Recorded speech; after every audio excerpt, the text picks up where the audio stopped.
with the implementation and transition into this mark of the beast credit system, and the $1,200 table scraps couldn't be a better example. We were all just getting out of high school, or been out of high school. You were still in college, Dave, when 2008 came and went, and we were just beginning to wrap our heads around what the financial system is, or what we thought it was.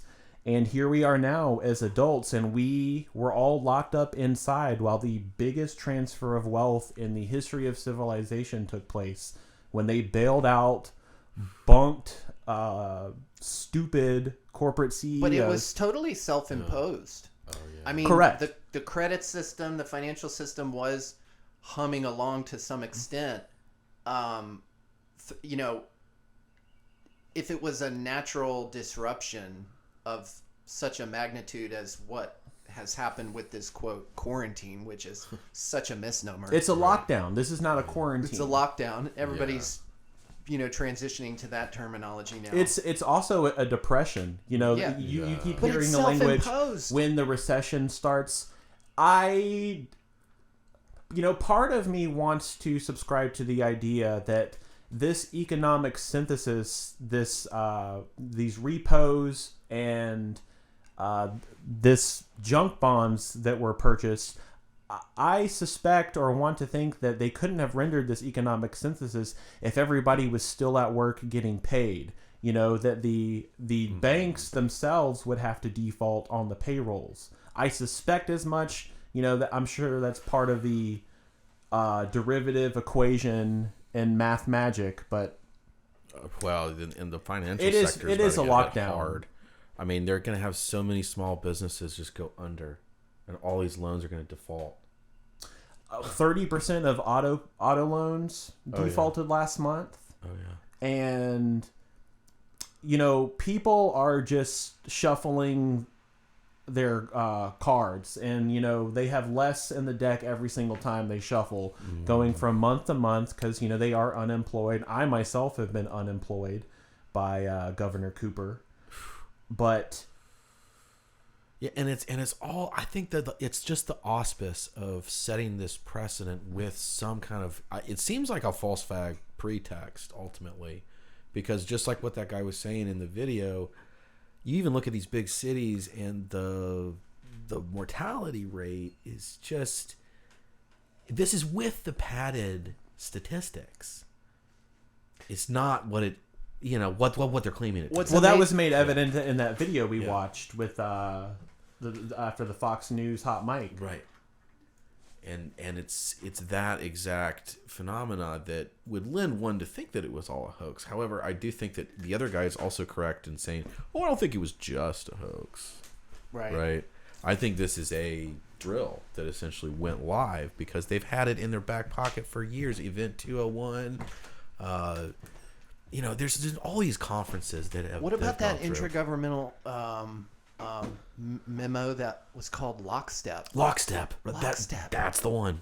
Lockstep. I mean, what do people do when they march in lockstep? That's military terminology, essentially. That's right. That's exactly right. Incredible. And they're trying to militarize this Thanatoid hyperbole in the form of medical fear. Yeah. And that is the hypochondria. The hypochondria that they have, which is a diagnosis, right? Hypochondria is an affliction. It's a mind affliction, a psychology. It's a neurosis. Yeah, it's a neurosis, and they've basically created it. I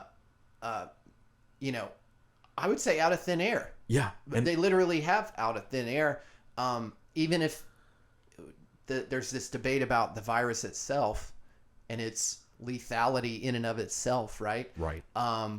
But just in the coordinated media hype, they have really hurt people. Oh yeah. People are, entrained to the television.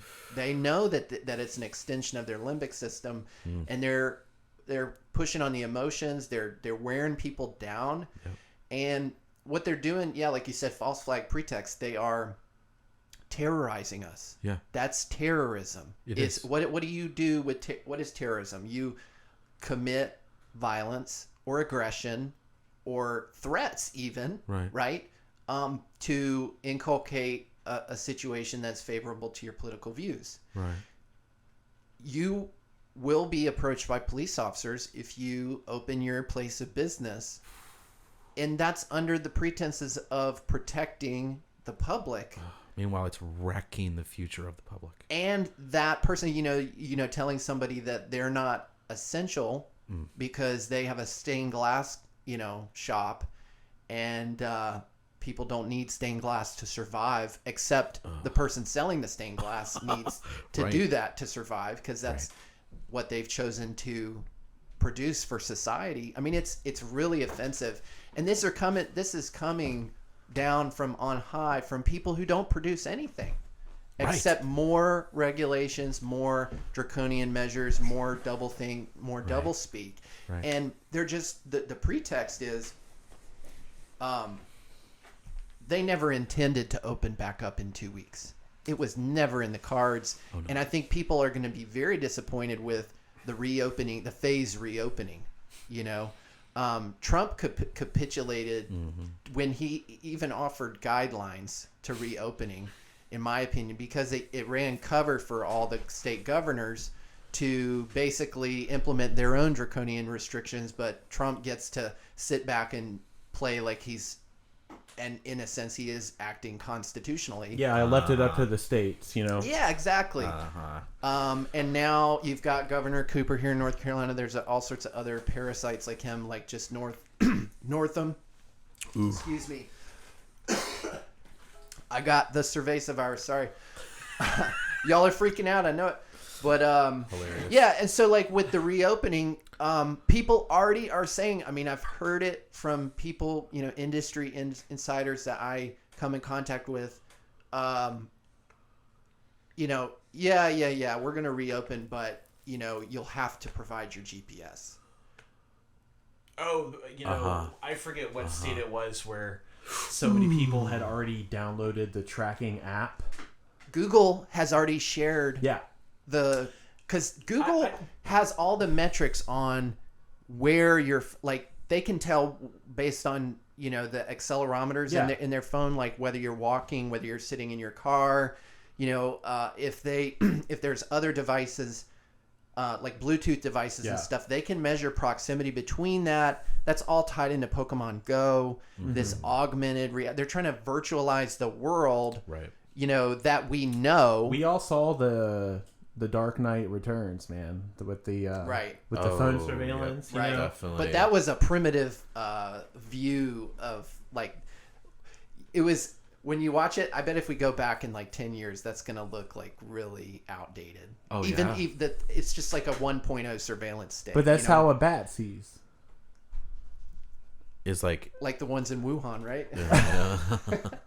But that's why, and we've been pumping out, especially you, Xavier, some tight memes on our Zetetic.News network Instagram, including this one. I just, the visual of the Cerveza virus and the purported globe with the thousands of pieces of space junk and satellites supposedly that are admittedly, even if you believe in the satellite, situation, nobody refutes the fact that they're surveilling us and they're taking high resolution pictures from whatever means they have, including, we know about the drones. But Furious 7 again recently, R.I.P. Paul Walker.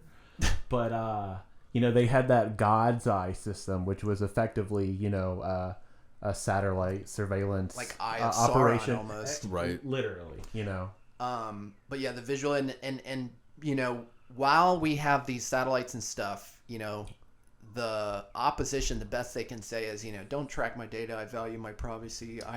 People say this stuff, but they don't really stand up for it. I'm a Verizon customer, and I don't know if you all have been seeing this as well. I suspect, I don't know if some phone companies, Verizon specifically, has announced that they wouldn't be suspending or terminating service during COVID-19, much like a lot of utility companies and local water supplies have continued to do so despite